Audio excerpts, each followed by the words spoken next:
I wanted to start today with an example.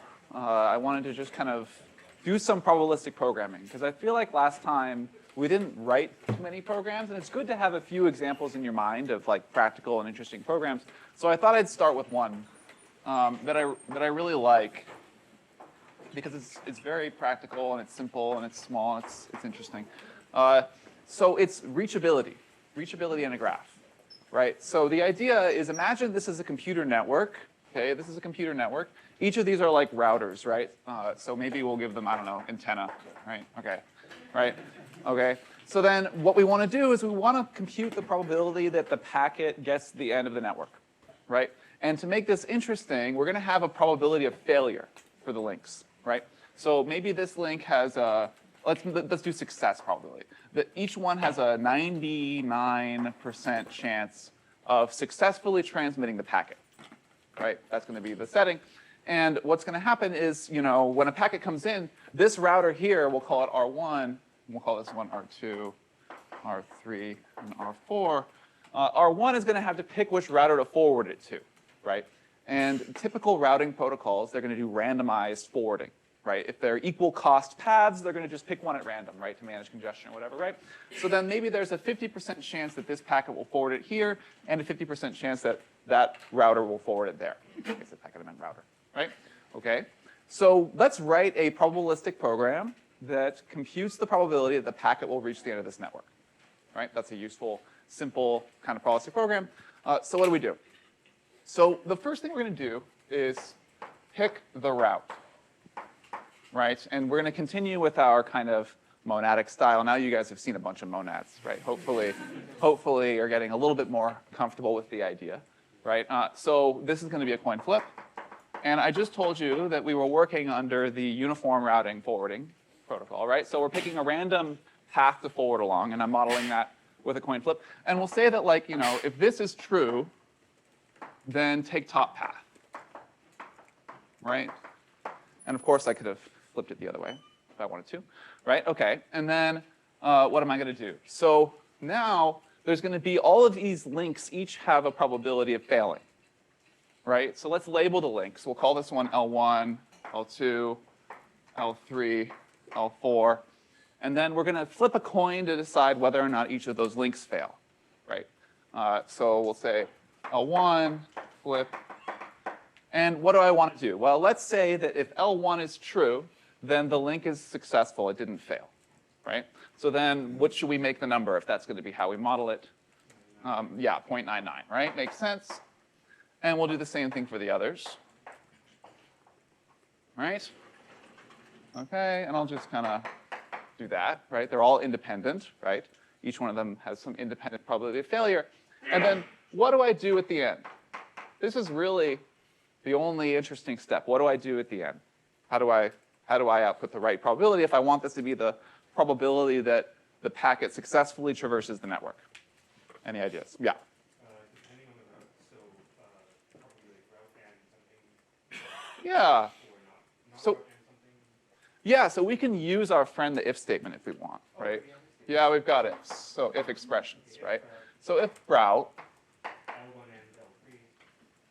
yeah, then L1 and L3, right? That makes sense. So if you took the top route, then L1 and L3 have to succeed. Else L2 and L4. Great. Okay. So this is my simple routing forwarding model. Believe it or not, people have used probabilistic programs before to model these kinds of probabilistic failure rates for practical networks. This is one of the applications of probabilistic programming that I think is pretty interesting. So that's going to kind of bring us into the next thing that we might want to do, which is you're a network analyst, right? You're a network analyst, and you observe that the packet doesn't get to the end, right? So you're trying, you know, you see, oh, there's a packet failure. So where should I investigate, right? Where should I look in the network to figure out, you know, which packet, which link failed or which router failed, right? So, you know, imagine that the packet does not get to the end of the network. This is a very practical thing, right? Like this is exactly the sort of diagnosis you might want to perform on this network. How do we compute the probability? This thing really wants to run away. What is the probability? Let's just say that L1 failed. What is the probability that L1 failed? If I observe that the packet doesn't get to the end of the network. Right? So this is a classic example of something called Bayesian conditioning. Right? So I've observed that something about my probabilistic model. I've observed that at the end of this chain, my packet did not make it to this point. Right? And I want to compute now the probability that some particular thing holds about my system. Right? So this shows up all the time when I have probabilities involved. And it's going to kind of be the first interesting extension that we're going to make to tiny people, which is to add a way to answer this kind of question. Right? Answer this kind of question. Okay. So what does it look like? So we're going to have a new language called TinyCond. And if you look inside the GitHub repository, you'll see a TinyCond repository. And it looks a lot like Tiny People. So it has the same pure terms. I won't list all of them. And then it has very similar effectful terms. Flip, R, it's got binding. It's got return, a pure term. And then it has this new extra interesting syntactic feature, which is observe, and then you give it a P and then an E. Right? And so what this thing is going to do semantically is it's going to say, condition on or observe the fact that P holds about my program. Right? So, we don't really know what that means yet. But we could imagine how we might modify our program to make use of this observe to answer this kind of question, right? What we might do is we would say observe, right?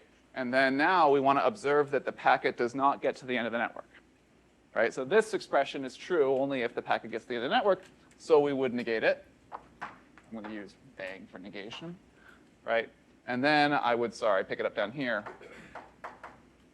Return, I wanted to know the probability that L1 failed. Return L1. Okay? And now I have a probabilistic program that in some sense describes this situation. And now I want to know what this probabilistic program means. Right? To make our lives a little easier, I wanted to kind of show you a smaller situation than this one, just so that we can wrap our heads around conditioning.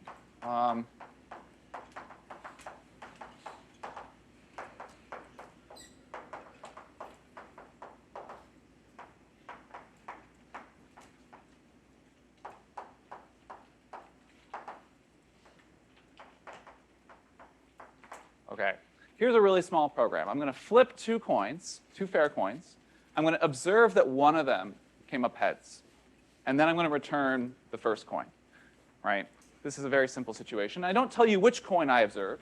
You can imagine, I have behind my back two coins. And I flip both of them. And I say, OK, one of these coins came up heads. What do you think it's this one? What do you think probably the first one came up heads? Right? That's the simple situation we're talking about here. Right? So the best way to make sense semantically of what conditioning is doing for us is to think about the possible the possible world semantics of this program, right? You can think of it this way. You can say, okay, well, that program if I got rid of the flips, if I got rid of the probabilities, I'd be left with a bunch of deterministic programs. Okay, that's going to have to be return true. And then this is going to have to be return false. And then observe x x or y. Let's make this one true. And then return x, okay? This is one such program, one such possible world, and it's going to have a probability of happening of 1/4, right? That'll have a probability of happening of 1/4, right? And I would have, you know, the other programs, right? So this would be, I'm going to shorten my representation by just saying x is true and x is false and y is true. This has a probability of 1/4, and then I'll have x is true, y is false. This is going to have a probability of 1/4.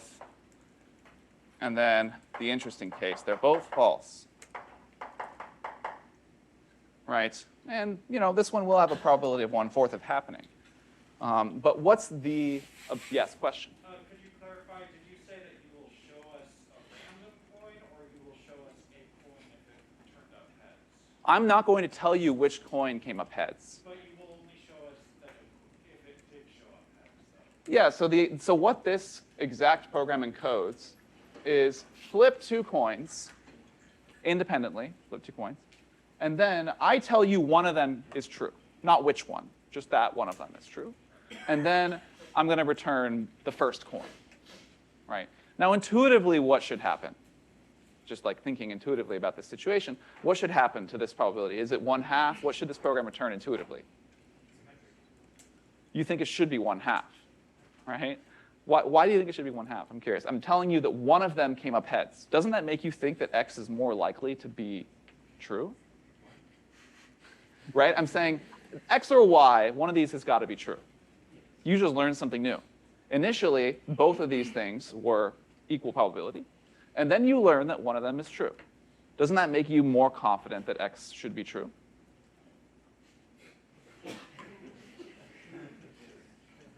I hope so. Somehow I got the situation that you were saying which one of X or Y. Yeah, no, it's fine, yeah. So that's the situation, right? So you can think of this like an effect, right? It's coming along later and it's saying, make this thing be true, right? After these things happen, right?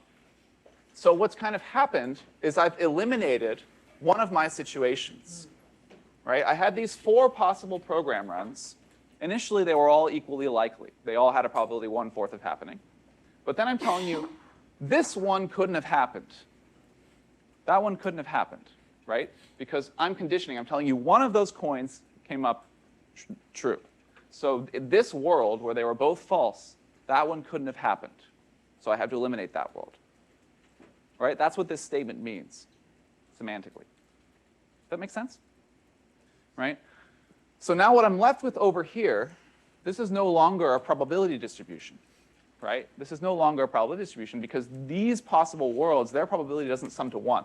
If I've eliminated this one and told you its probability is now 0, I'm left with something that doesn't sum to 1. That's not a probability distribution. So I have to fix it, right? I have to fix it.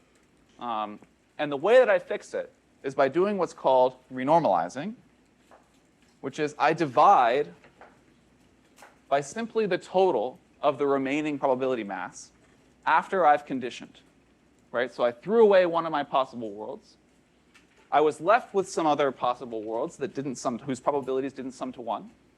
So I have to change these probabilities to make them sum to 1, right? And what's left? So I'm left with 3/4. So I divide each of these probabilities by 3/4. And that's the new probability of each of these worlds, if I tell you that this world couldn't have happened, right? So this process here has a name. It's called Bayes' rule, which you've probably heard of. Bayes' rule. And it's really quite simple. All it says is if you tell me something is can't happen, right? If you condition on this event not occurring, then in order to compute the probability of an event that's left over, I have to renormalize. I have to divide by the probability of what's left in order to be left with a probability distribution. Right? Does that make sense? So what I can conclude from this situation is that when I go to return x, what's now the probability that x is true if these are our new probabilities for each run in this program here? 2/3, right? Because it's true in with this world, right? It's true in this world, not true in that world, true in that world, right? So what can we do? This is how you design semantics for languages. You think about examples, what you want them to mean. So I've just told you what we want. So what we want is for somehow the semantics of this program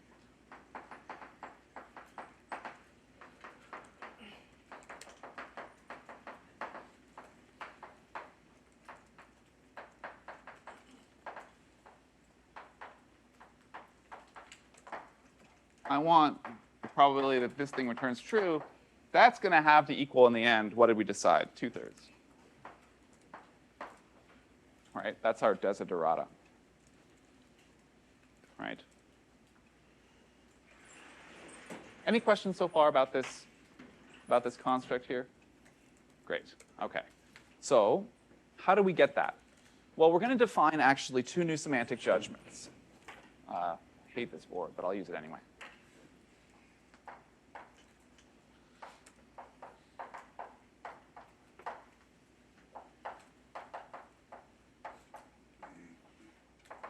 In the semantics of TinyCon, it's going to have two pieces. It's going to have two pieces. By the way, I should say, there are actually many ways of giving semantics to languages with conditioning. I think it's actually one of the interesting problems in probabilistic programming is how do you give good semantics to languages with these kind of conditioning constructs. I'm going to give you one, okay?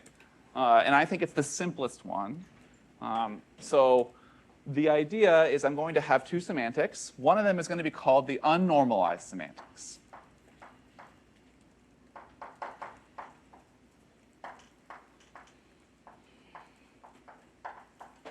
And the unnormalized semantics is going to give us this top number here.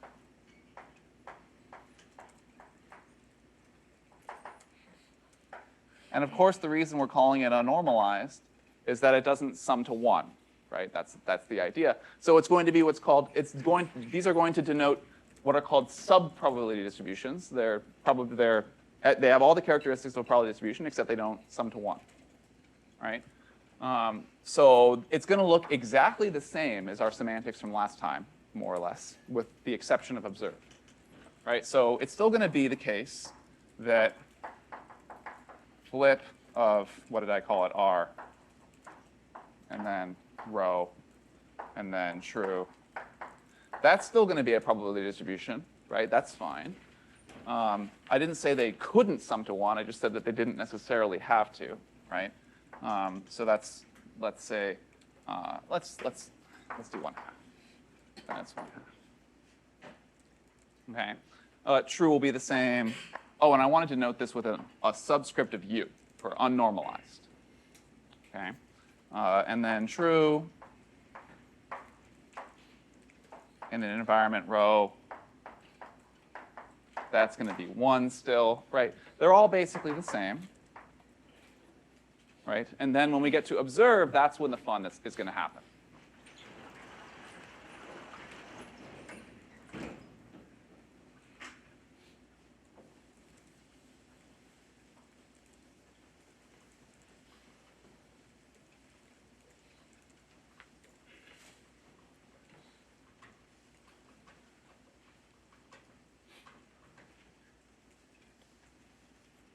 Okay? So what did we do? So remember from the example, when we violated an observation, we wanted to give this world a probability of 0, right? That's what's going to happen. So that's the intuition. So that means that the unnormalized semantics of observe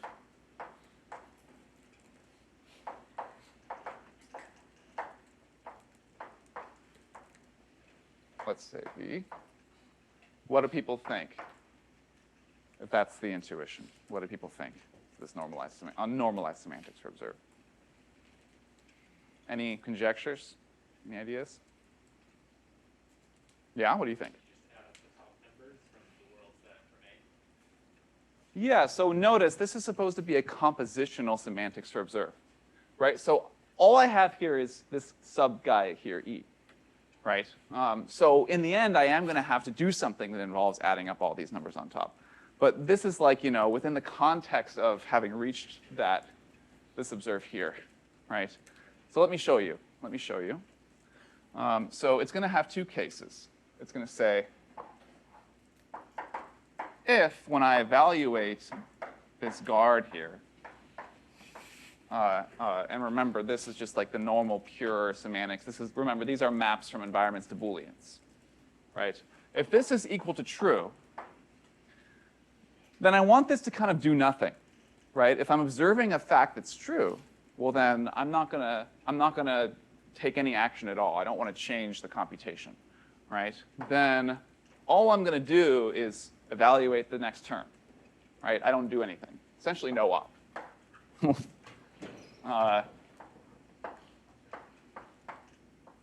And then I'll pass in V for the next guy. Okay? And then if P is false, well, then I want to do this thing where I zero out the probability of the thing that shouldn't be happening, right? So this gets a 0 here.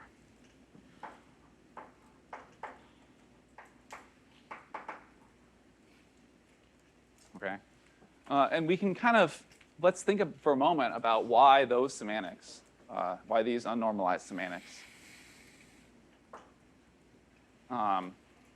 give us this top number here, right? It's useful to think about it. So hopefully you can agree that because of the way we defined it, it's doing nothing in these cases, right? Because in all of these cases, x is either x or y is true, which means this pure term P is evaluating to true, so it's not affecting things, right? And then only in this case, when they're both false, is P evaluating to false, and then it's giving a 0. Right? So this is how you give a compositional meaning to this observation thing, right?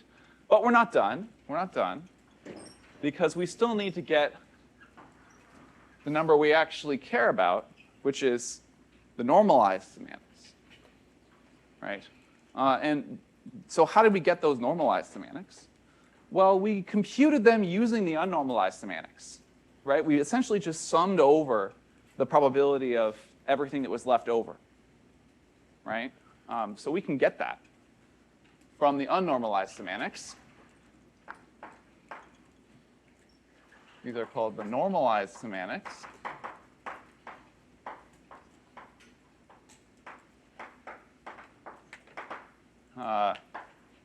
If I give you an expression, an environment, and a value, that's going to equal, well, I'll run the unnormalized semantics of E on the environment at the value.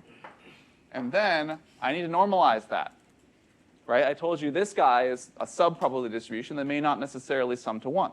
So in order to make this function sum to 1, well, I'll have to add over the two cases.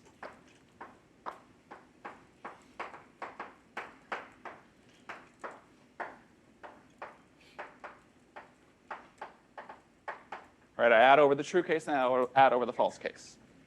And now you can be sure that if I sum over V, this is a valid probability distribution. Right? And one thing you can also check is that the unnormalized semantics of this guy evaluated on true is 1/2.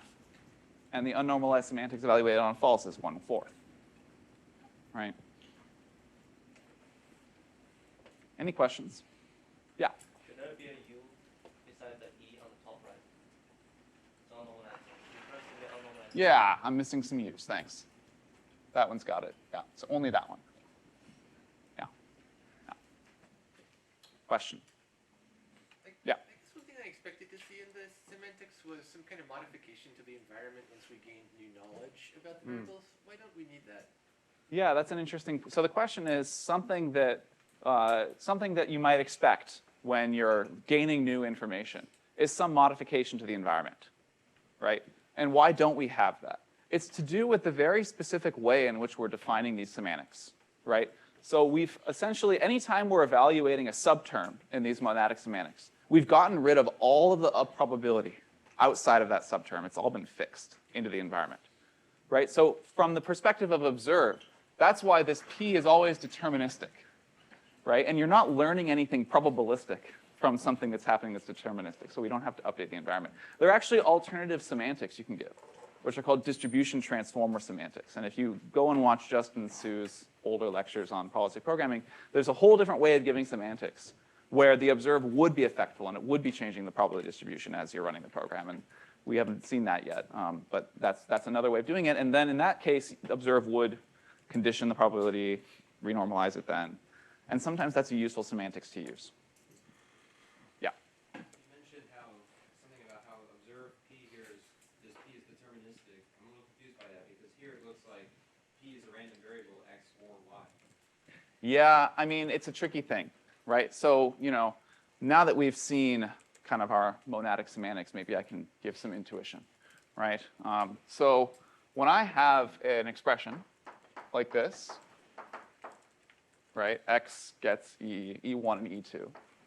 In a normal, now I've made them E, right? They're no longer pure. I've no longer syntactically separated them, right? Well, if I'm in a monadic language, I might have something like this. Gamma gives this a type. Like maybe, let's say, dist bool. Maybe this is my type, right? So what I would need to show that this term has this type is inside the context of E2, I would need to add some extra information, which is that X is a bool. And then I can type E2. And then I would add the extra information. The E1 has type dist bool. This is my imaginary typing judgment for a fully monadic. Like if you're programming in Haskell, for example, and you wanted to program under the probability monad, this would be your typing judgment for working under the probability monad, which is dist bool. And notice, in the context of E2, X is not a dist bool, X is a bool. Just like how in a normal monadic computation, like if I work under the maybe monad, maybe int, I don't get access to maybe something in here. It's now an int. In the context of the sub-expression, I've gotten rid of that wrapper, right? It's the same intuition. And that's why P is pure. And it's why we've gone to the trouble of setting up this very particular separation between probabilistic and non-probabilistic computation. You don't have to do it this way. This is purely to simplify things. Because when we go to add more features to this language, you'll see we're able to generalize this one to much, much richer collections of features because that pure language can be so rich, right? That's a good question. Any other questions? Good. OK. So that's conditioning. So conditioning is a really, really profoundly strange thing. And I think a lot of people that work in probabilistic programming would prefer if we didn't think about it. Right? It's very, very tricky. And it's tricky because it's highly non-local. Right? So you can imagine I have a program like this.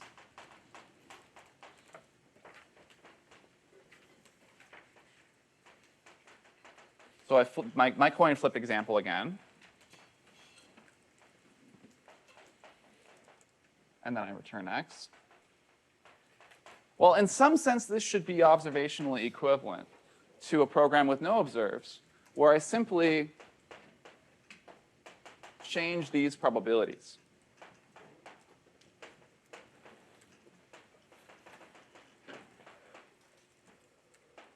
And then maybe return X. And if you want to, you can even get rid of Y. Right? These two should somehow be equivalent to each other. Right? But the problem is, it's really hard to make this sort of conclusion when this observe can happen way later in the program. Right? Like imagine I'm in the context of some local function that's leaking data in terms of random variables. But then later on, I observe something about it.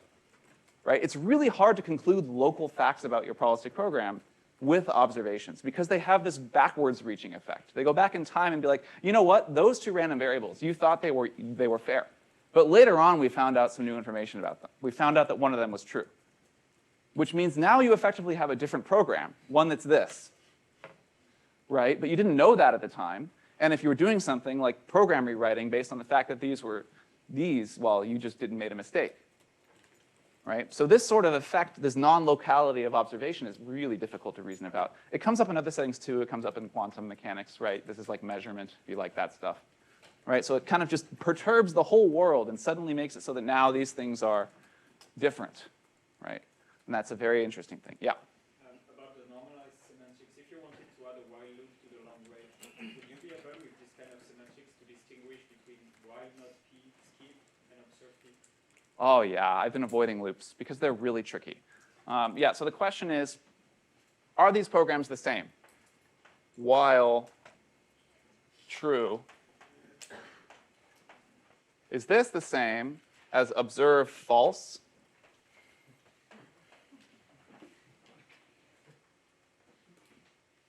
Different people will give different answers. Dexter Cozen says this is not the same. But I think it depends on which equations you want to have. I think it's termination. Basically, do you want termination to be observationally relevant or not? Which is really tricky, actually. And if we wanted that, again, would we have to define it in another way? Because here the normalized semantics just says, I'm going to normalize everything, not just the observer. Yeah. I mean, now we're getting a little bit speculative. I'm happy to sit down and talk with you more about how we deal with loops. But mainly because, I did want to talk briefly about loops today because they're very interesting. I was going to talk about them in the context of operational semantics because the denotational semantics of loops is just really tricky because you have the reason about limits and what does a limit mean in a probability space. It's not as well founded. Like, you have to get into very tricky denotational arguments there. If you're interested, Dexter Cozen's original paper had a denotational semantics involving Banach lattices. And in that domain, that's when you have limits and stuff. You can go have fun, right?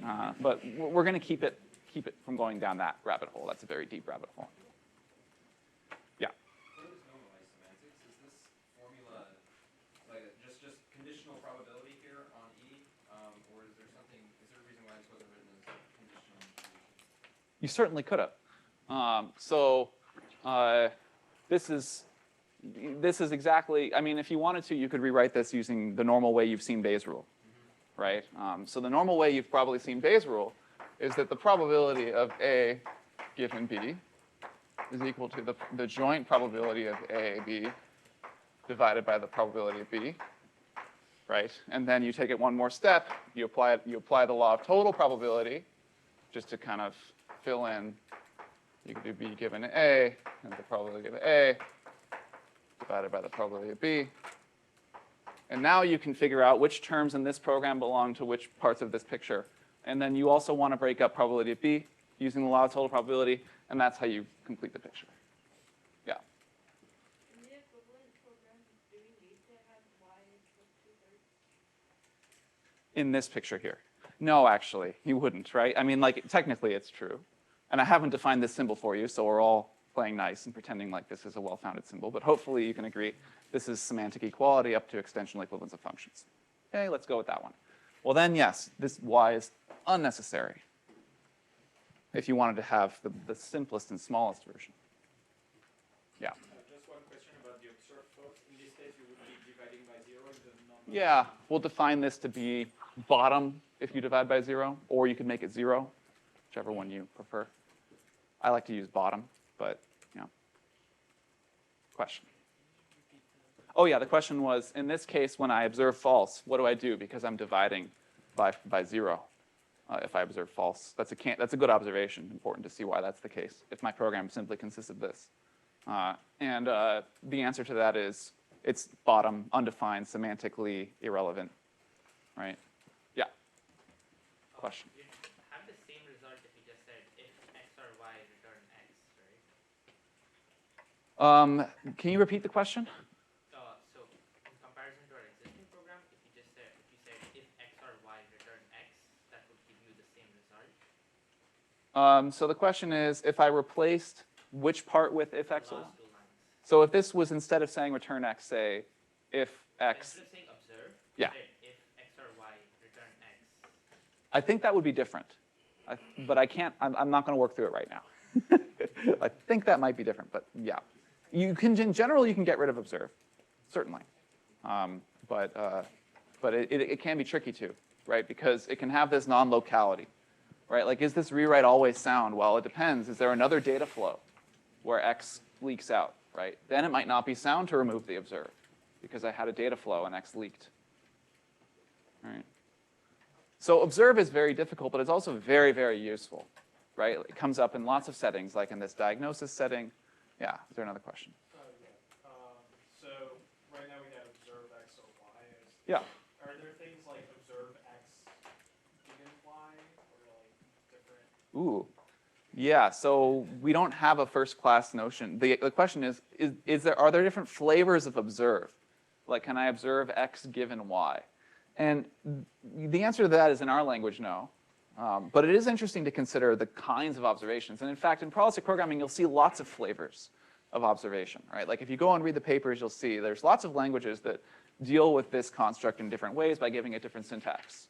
I don't want to go down that rabbit hole, but there are interesting alternative ways of doing observation, in particular in the presence of continuous random variables that really requires you to write down your observations differently if you want to have a well-founded notion of conditioning. Yeah? The last lecture you said that it was like sharp P hard. Yeah. Does adding observe make it like worse? Yeah, that's a great question. Yeah, the question is, does adding observe make it worse than Sharpie hard? And the answer to that is thankfully no, because this is what we have to do, right? So we've taken our semantics of our tiny cond and written it in terms of the unnormalized semantics, which are essentially identical. So you'd have to do one extra counting query, right? So one extra counting query doesn't hurt you. We live in complexity land. We don't care about twice the cost, right? Okay, these are great questions. All right, any other questions about conditioning? Great, I think conditioning is very interesting. Yeah. So what are exactly the things you can put between X and Y and observe that makes it harder than this simple example? You can put this observe anywhere else in the program, and it will still have the same effect. It will reach all the way back to wherever X and Y are and change them, essentially. Right? So this is like a highly non-local effect. Right? So it applies to the part before this observed as well? Yeah, you can imagine there's like a whole lot of code in here. Yeah. Sorry, this might be a basic question, but in terms of like that blackboard, right? We have our observe P colon E, and then we work out that like in the first case, if Oxford bracket P V, so on and so forth, like that expression, do we just replace it with like, so under normalized semantics, do we just algebraically manipulate so that we can solve for like E bracket U P V and then substitute that? So sorry, I'm not quite following your question. Are you? What's your? Oh yeah, I think it's alright. Yeah, feel free to come by and ask me after. Yeah. Cool. Okay. Okay, so yeah, so in some sense, conditioning doesn't change our worst case runtime, but I will give you an example of how conditioning can hurt you later on. It is actually going to make things harder for some of our operational semantics, which is what I wanted to talk about now.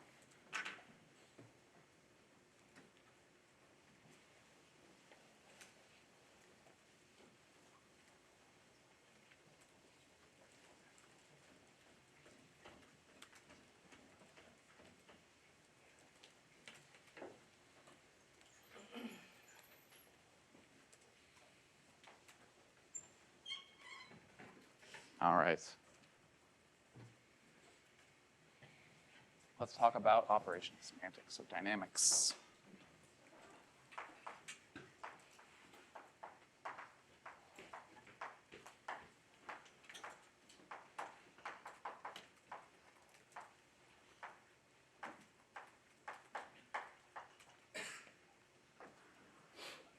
All right, so far we have been building a mathematical representation. Oh yeah, is there a question? One question about observe.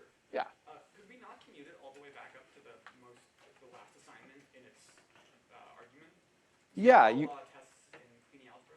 Yeah, you can. So there's a bunch of interesting ways of moving this observe around. So you'd want to put it like as close as possible to the things, and then maybe you can do a local rewriting to make it work. But it's that requires globally looking at the whole program and knowing if that's okay. So it still has this like non-local reasoning kind of flavor to it.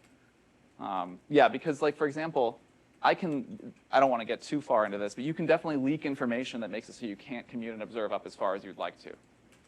Right? It needs to kind of like anything this observes can't be affected yeah.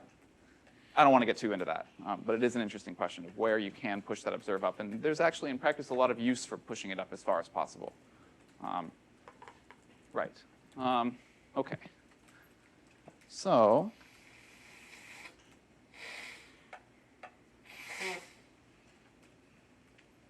all right, let's talk about this. So far, our semantics have been, well, not exactly efficient. Right? We've been summing over all the possible assignments to these random variables, which isn't really what you would want to implement, right?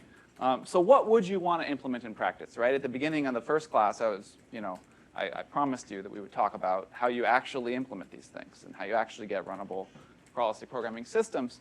So what are the tricks, right?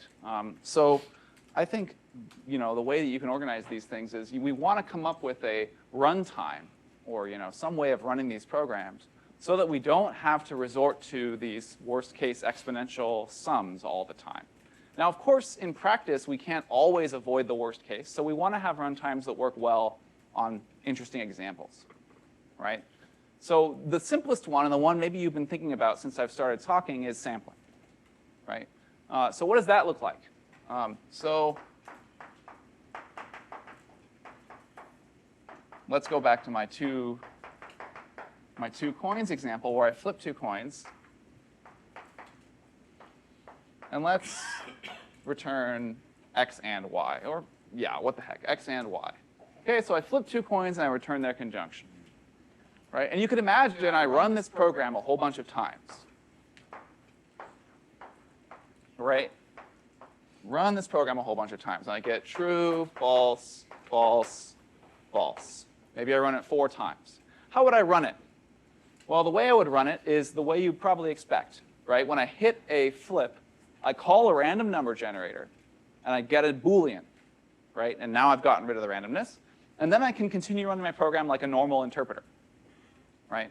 And then, what I get at the end of this process is a Boolean, right? And then when I'm left with, this collection of samples, well, I can draw a conclusion about what the semantics might be. I could say, let's call this program, my example program. Well, I can conclude that the semantics of my example program is probably approximately equal to 1/4, because I drew 4 samples, and let's say true, sorry, on true, is 1/4, because on one of the 4 samples I got true, right? And maybe I got unlucky. Maybe I sampled true, true, false, false. Well, then I would erroneously conclude that it's half the time, but that's too bad. We got unlucky, right? So these are our intuitive sampling semantics. So why are they correct, right? Actually, formalizing these semantics is somewhat interesting.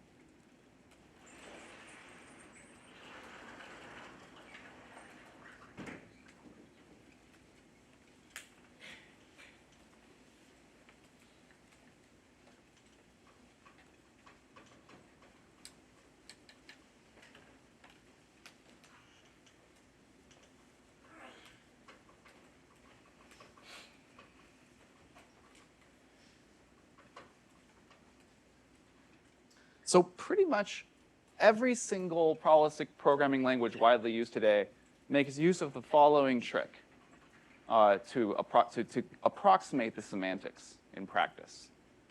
They do the following. So there's this operator called the expectation of a random variable, right? And so the expectation of a probability distribution, and then this is going to be a function. This is the definition of an expectation, is equal to the sum over all omega, the probability of omega, times f of omega. This is your friend, the average value, right? The average value of the function f, right? And there's a very nice fact about the expectation, which is that I can approximate the expectation, but with a finite collection of samples that I draw from the probability. And you probably thought about this before, right? You know, like if I want to get the average height of a person in the United States, well, I'll sample 100 people, and then I'll compute their heights, and then I'll take the average over the sample, right? And that gives me something that's roughly equal to this guy, the expectation, right?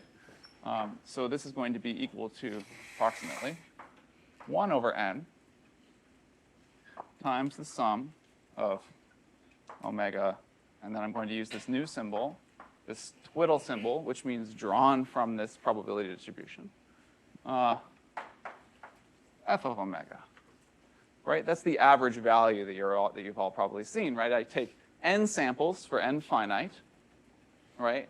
And then I draw omega. There should be an n mean, n times, right? And then I compute f on those n points, right? This is a simple enough idea. This is going to be how we approximate these semantics. We're going to show that via some runtime procedure, we are effectively drawing a sample from a probability distribution and then use this expectation estimator formula to conclude that we are computing the correct semantics. That's the picture, right? So we're going to prove our runtime strategy sound, we're going to show, or let's say relate it, we're going to relate it to an expectation.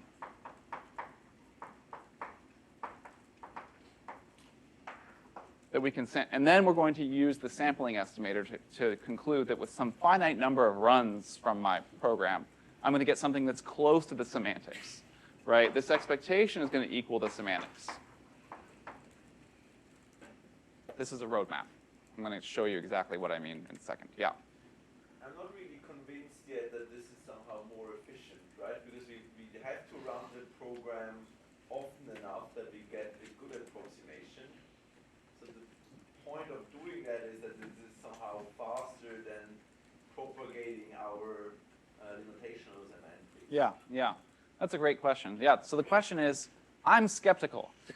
How are you actually saving work here? Don't you have to draw too many samples? Okay. Here's a really simple program. Denotational semantics hate this program. You go flip, flip, flip, flip. And then after 5,000 of them, you return x. Okay, well that's clearly a bad program, right? If I were to run the denotational semantics naively on this, go run tiny people on this program, it'll blow up, right? Because there's too many of these, right? It's exponential. But if you just drew me like 10 samples, I'd be pretty close to the true probability. And if you drew me 100, I'd be very close to the true probability, right? And in fact, there's various bounds, if you want to get into it, on how many samples you need. They generally go by the name of concentration inequalities.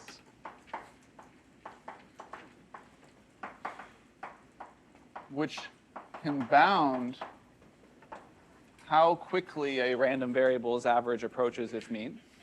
And they can tell me how many samples I need in some cases. Now, it's still going to be a lot, right? Because, we're still solving a sharp p-hard problem, which means I can still do that reduction I showed you last time of taking a formula, turning it into a tiny people program. And if I'm approximating semantics, well, then I'm approximating a sharp sat-hard problem. Hardness of approximation results start to come into play, right? So we're not getting something, we're not getting something for free here. It's still only going to work on some examples. But here's one where it sure helps. Yeah.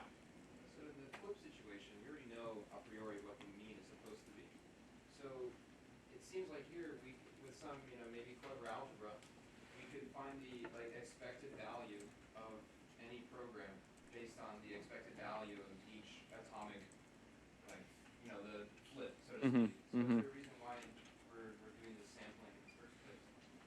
So is the question, you're proposing an alternate approach where we instead use this fact about expectations to maybe more efficiently reason about the program. You could certainly try that. You could certainly try that. Maybe it's more efficient, but I think not. I think it will just reduce to computing the denotation. Depends on how you set it up. Right? Because this is a similar sum over products when you unpack it. Can I follow up then? Yeah, yeah. So in the case of flip 1/2, right, expectation of that value, 0, 1 is 1/2. That'll be 1/2. Yeah, yeah, yeah. So, and then, okay, suppose now I start adding up random Boolean, like random 0, 1 values. Yeah, I want to yeah. know the expected value of x plus y. Yeah, you can use linearity. Yeah, you can use linearity of expectations, and maybe you'll save some work that way. Yeah, yeah, Okay, okay. yeah, yeah. It could work. Yeah. Cool. All right. Let me show you the semantics.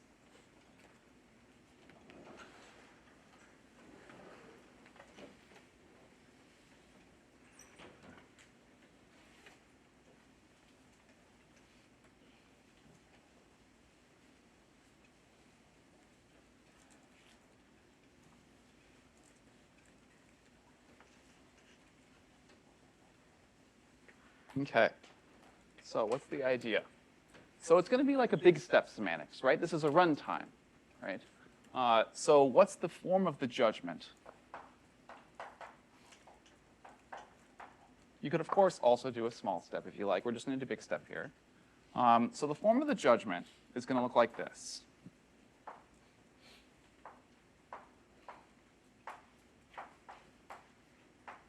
Okay, so what's the shape?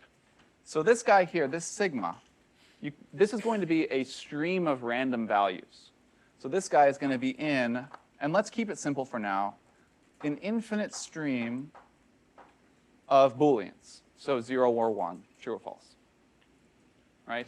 And you'll read this turnstile here as in the context of. Right? So you'll say, in the context of this infinite stream of random values, I will conclude that this expression in tiny people in this environment steps to this value.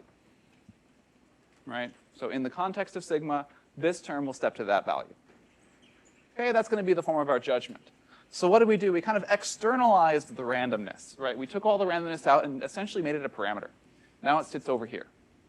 By the way, this construction, the first time I saw it, was in this really nice paper by Culpepper and Cobb, Contextual Equivalences of Probabilistic Programs. And since then, it's been put to great effect. I've seen this thing used in a bunch of other papers. It's relatively recent. This is like 17, I think. So, you know, we're still figuring out the best way of writing down these semantics, I think. All right. So what does this guy look like? How do we define these semantics? So let's do flip. I don't need a bar, I suppose, though you can put a bar if you want one. So I have my sigma, and I'm going to essentially take the head of it, right? And this is like pattern matching, right? And then and let's restrict my language to be only flip 1/2, because I have an infinite stream of Booleans here, right? So let's just say I only have flip 1/2. Well, then that's going to step to just the head of this list, right? I popped off the first random guy from this infinite stream of random guys. And that's going to be now what my flip expression deterministically steps to, right? So this is a fully deterministic semantics because I've factored out the sigma over there to the front. Question? Is there a reason this operation doesn't see what happens to sigma? Yeah, we're going to do stuff to sigma later. We're going to do it, you'll see. That's a great question because we have the change sigma. So you're already thinking ahead, right? It's like, well, what if two expressions share the same stream? That seems bad. Can't do that. So what do? So E1 in the bind, and you can probably already think about it.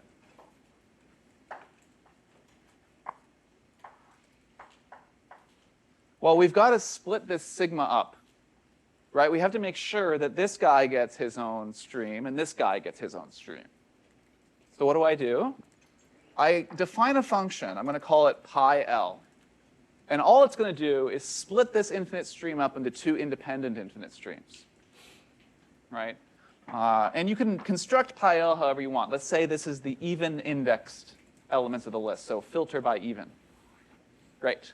And then in that context, I will show that E1 in row steps to V, right? And then now I have a V, so I can run E2 with this guy's friend. We'll call it pi r, which takes the odd elements of the list. And it's going to show that that term steps to V prime. And then this thing is going to step to V prime. I'll fill it in, but it's missing the environment. And the environment has to have X gets V. Yeah, sorry for the board work there. Yeah. I'm looking at the flip one half. Yeah. So you have the program flip one half, or X is assigned to flip one half, and for example, X is a different program X is assigned to not flip one half. It seems like you'd be assigning different semantics to these two programs, but they're the same. They're still the probabilities of X is flip one half. Yeah, that's a good point. So the point that was raised was, I have two equivalent programs that have different runtimes, and I don't like it, right? You know, like it seems like because, these programs should have equivalent runtime behavior. Why is it that these semantics don't validate that? And I think that's a very interesting question. It's very tricky, actually, because in some sense, you're right. These semantics, because they've externalized the effects, right? They don't validate every equation you want to validate, right? So you're not going to be able to get away from that. So notice I haven't even computed any probabilities yet. There are no probabilities here at all, right? So there's still an extra step we have to do, which will answer your question of how does this thing actually compute probabilities where they will have the same probability in the end, right? That's the answer to that question. It's a little tricky, yeah.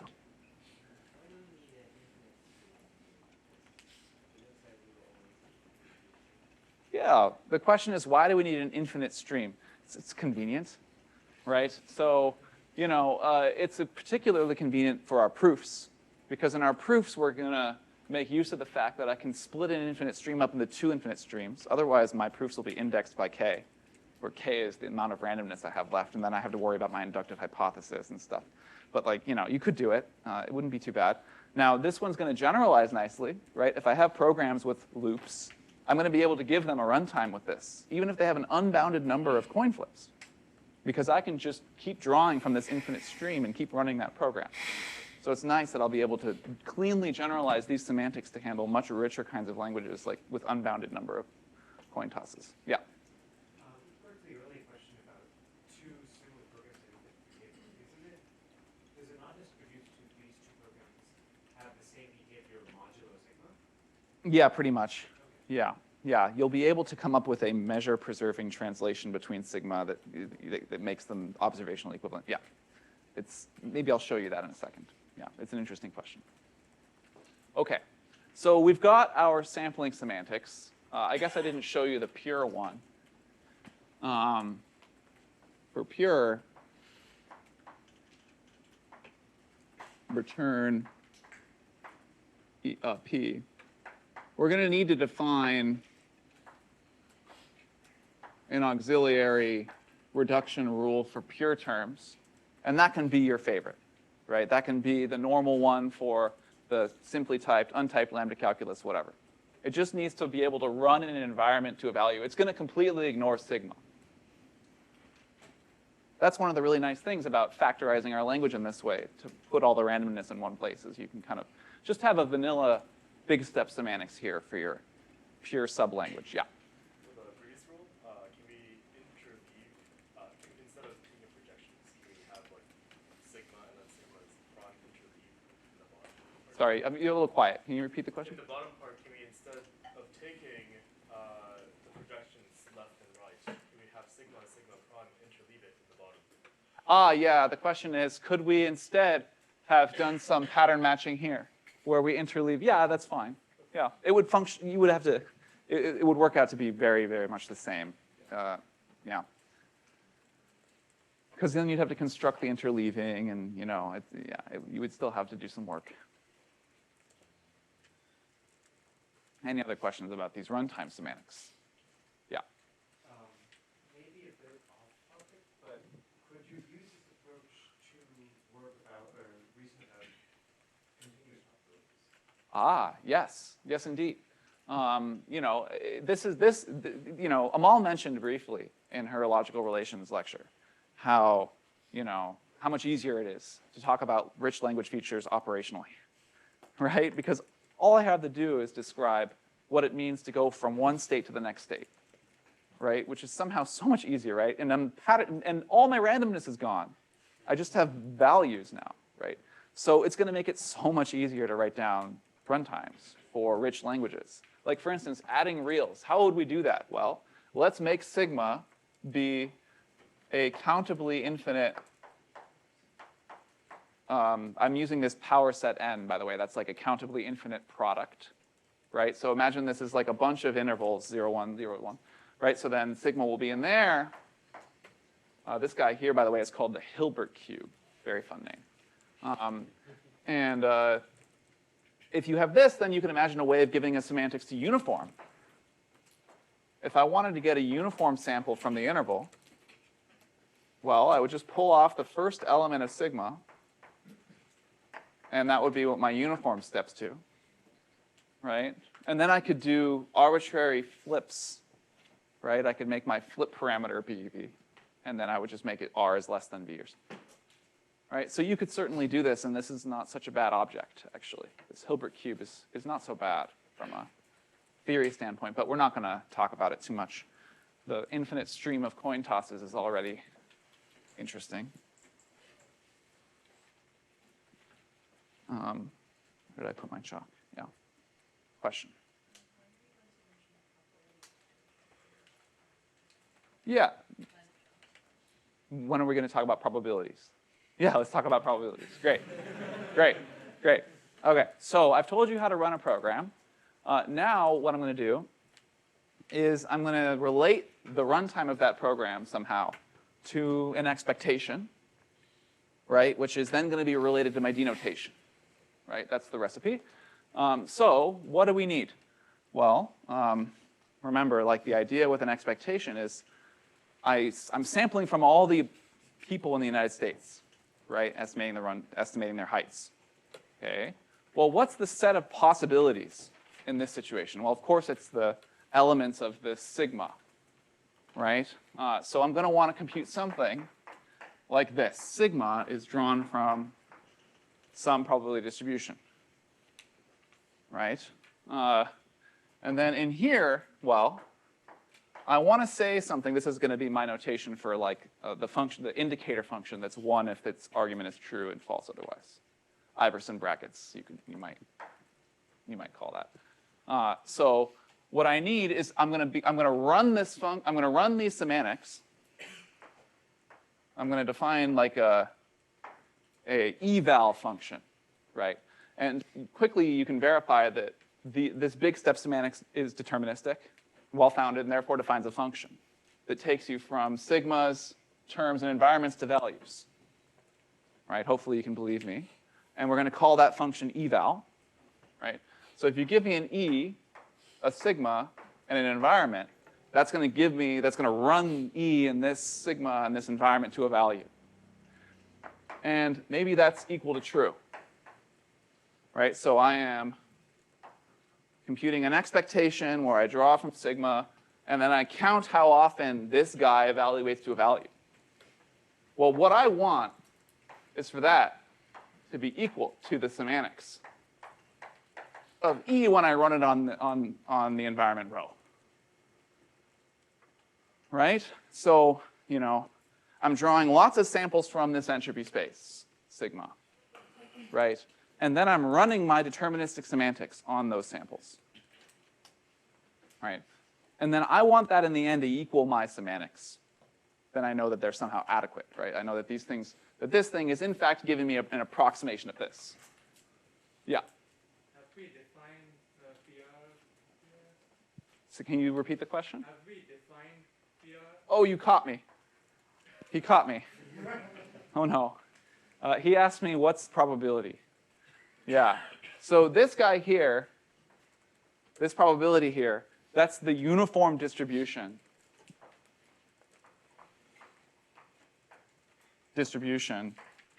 On infinite bit streams on b to the n. Okay. Well, that's a scary thing. Yeah. Do you have a question? No, certainly not. So that's a scary thing. So as I was preparing these notes, I debated going with countable or finite. Just saying, look, we'll define these semantics for finite. It made the proof more annoying. So I figured we would talk about countably infinite and maybe have an interesting discussion about it. And I got caught right away, right? So this thing here, how do you define a probability distribution on something with infinite size? Right? This is an interesting question. And it's something that comes up. And this is a point that I would like to make, which is that when you're thinking about probabilistic programming, you often run into these kinds of semantic questions very quickly, right? Because you're making programs that define probability distributions, right? So those programs can define very complicated probability distributions very easily, right? If I just have infinite coin tosses. You can imagine a very simple program like, here's one. While flip 1/2, x gets x plus 1. And I'll make x initially 0. That seems like a nice program, right? Seems like it should be well defined, right? Like you can imagine it would look like, if x is equal to 0, that gets probability 1/2. If x is equal to 1, well, then that gets 1/4. And if x is equal to 2, well, then that gets, 1/4 times 1/2, 1/8. And so on, and it approaches a nice limit, and that seems like it should be well-founded. But the problem is I need an infinite number of coin tosses, and somehow I need to be able to define probability distribution on these big objects, right? And that's where the magical tools of measure theory come into the picture. And I don't want to talk too much about measure theory, but I will point out why we want it, right? So we want to be able to define a probability distribution on something that comes from a countably infinite set. Meaning it could be an infinitely long bit stream, right? B1, B2, B3, right? That seems very paradoxical, right? Because it's going to have probability 0, right? The probability of any given element needs to be 0. Here's a trivial argument for why. I told you that if I sum over all the elements in my probability space, that's got to equal 1. Right? And if it's a countably infinite space, then these would all be, if they're not all 0, then this would sum to infinity. Right? So we immediately hit a paradox if we're trying to define non-zero probability distributions on infinitely long objects. Yeah? Does that formula even work for countable infinite? You need to use integration, right? Yeah, well, this is the countably infinite sign, let's say. But yeah. Yeah, so anyway, the solution to this paradox in measure theory is to say you're only allowed to define probability distributions on subsets of well-behaved events, right? You have to give me a subset of well-behaved events. For instance, here's a nice one. You give me a bit stream that starts with some number of things, like true, true, true, right? And then the rest can keep going. But this is going to be the collection of all bit streams of this that start with these things, right? This is going to be my event, right? That start with that. I can tell you the probability of that, right? That's going to be 1/2 times 1/2 times 1/2.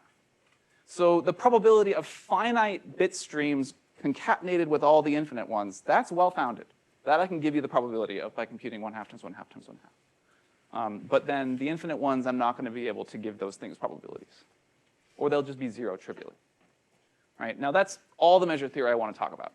Suffice to say, you can define a probability distribution on this object. For a finite length bit stream, it will have a probability, right? But then for an infinite length bit stream, it will have probability 0. And then when we go to actually operationalize these semantics, like how does a computer run this if it can't that every single possibility has a probability of 0? Well, you're going to have to use like a lazy stream.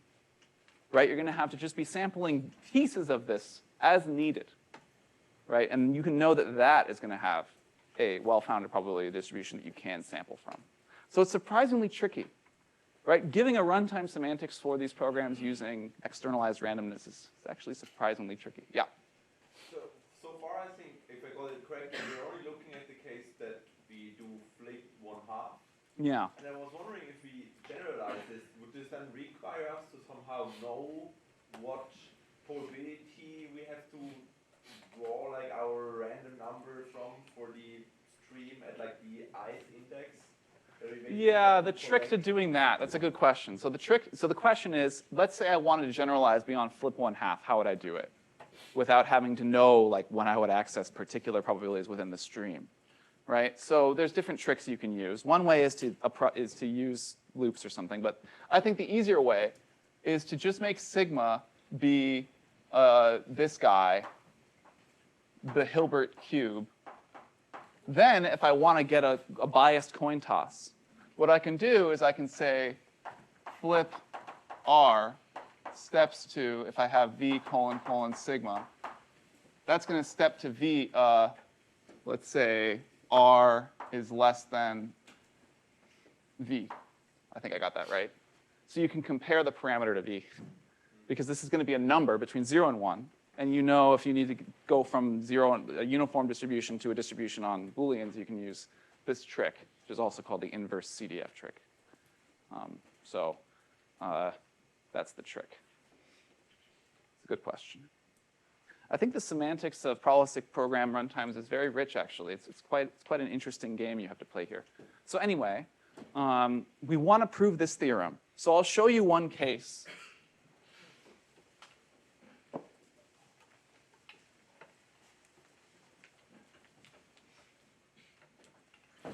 Which is the flip case. Okay? So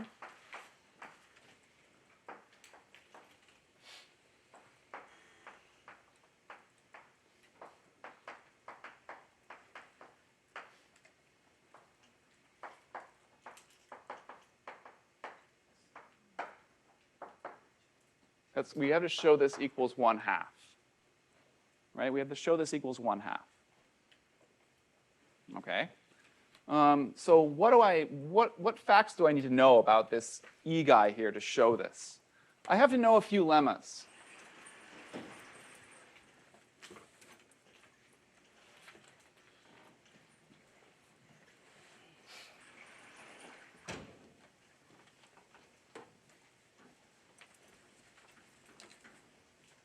And in particular, one will be very useful, which is like this case analysis lemma.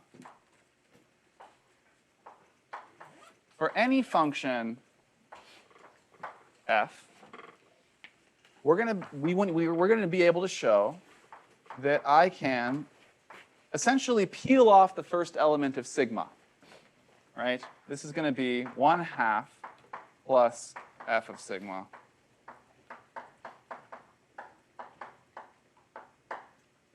Right? This is using the fact that an infinite stream of random bits is somehow equivalent to removing one element from it, right? I can peel off the first one. I'm still left with a probability distribution on infinite streams, right? This fact is going to let us, and then we're going to use one other fact, which is that if I have a constant k, this guy is just a constant, and I'm summing over sigma. Well, we know from our definition of probabilities that this will just equal k. Right? And if you want, you can even define expectations this way for infinity. It's fine. Right? Okay. So these two facts are going to be sufficient to showing this. How do we do that? We're going to use our cases lemma to split this up into two cases, eval of flip 1/2. And then this one I'll put true on the front of sigma. And then I'll do the other case, 1/2 times eval flip 1/2, where I put false at the front of the list, right? And then hopefully you can see that this one is just going to be 0, and I'll be left with the expectation of 1/2. And then I can use my constant lemma here to conclude that this is 1/2. Nice. Yeah. About the formula you put the second one. This one, yeah. No, the one. This one, yeah. Yeah. You write 1/2 plus f. Oh, that should be times. Okay. Yeah.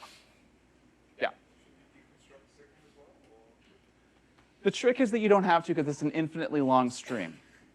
should you have to pop this up value up? Otherwise, it seems that this is a trivial rewriting. Like, I don't see what you gain from this. And it seems like here, when you're applying, you're using the fact that now you're Oh, yeah. It should be true, colon, sigma, and then false, colon, sigma. Thank you. Yeah. Yeah. Someone's paying attention. That's great. Okay, excellent. Yeah. I even used it over here in the way that I meant. Good. Okay. So now that I'm going to leave the bind case to the side. Bind is going to rely on one more lemma, which is essentially the fact that if f and g are independent, meaning they don't share randomness, which they don't in this case, we're going to be able to factorize their computation like this.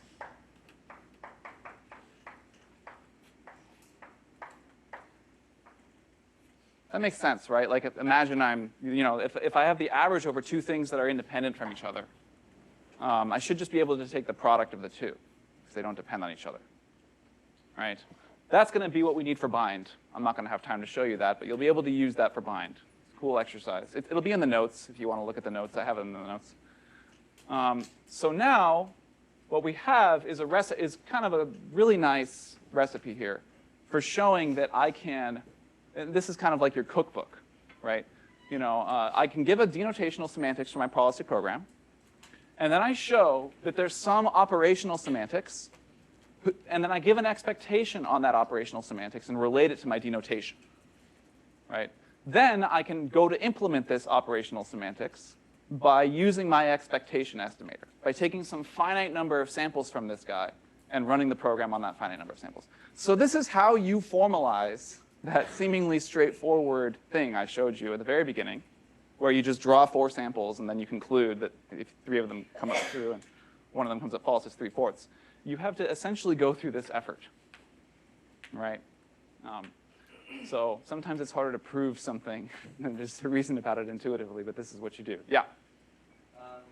Why is bind independent? Yeah, it's a good question. Why is bind independent? It's going to go back to the monadic semantics of bind. It's the fact that, I have literally 0 minutes left. Otherwise, we would talk about that in some detail. Cool. Okay. Any last-minute questions? Yeah. What is the advantage of this semantics over semantics where you would accumulate the probability of this particular execution? So yeah, we're not accumulating probabilities here because we're sampling as we're going, right? But what's the advantage of this one? I'm not sure what the alternative would be. Maybe that's not a short question, so maybe we should talk about it after. Okay, cool. Thanks, guys.